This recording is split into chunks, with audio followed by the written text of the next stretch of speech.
en une veille de Noël où les gens peuvent se retrouver en famille, etc. Nous sommes gardés par des anges gardiens qui ne viennent pas annoncer la naissance d'un enfant ou bien qui ne viennent pas nous souhaiter joyeux Noël.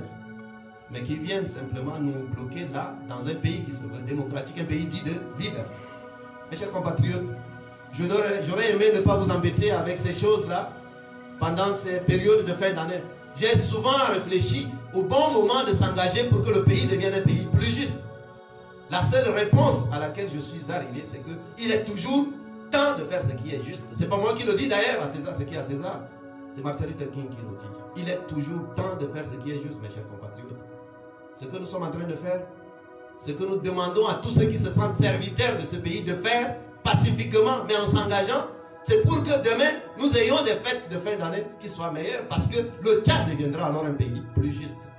Vous avez le choix, face à l'injustice, de vous taire, d'enterrer votre tête sous terre, de faire semblant de ne pas avoir vu.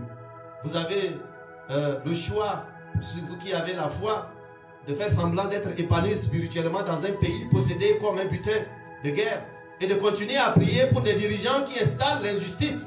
Peut-être qu'en cette fin d'année, vous serez aussi inspiré de prier pour que c'est Dieu auquel vous croyez, peut-être le Dieu même, puisse inspirer des dirigeants serviteurs de leur peuple, qui célèbrent la vie, la dignité humaine, plutôt que qui profèrent la violence. Vous voyez, les deux Tchad, ils sont là.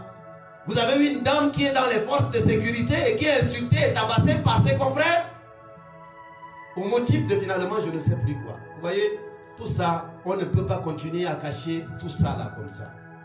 Réveillons-nous avec bienveillance. Allons les uns vers les autres. Dialoguons.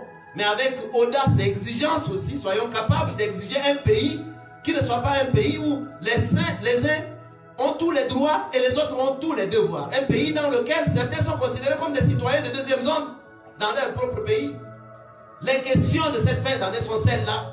Si nous voulons que 2021 soit une nouvelle année, ce n'est pas des vœux dont nous avons besoin, c'est des actions et de l'engagement sur le terrain dont nous avons le plus besoin, mes chers compatriotes.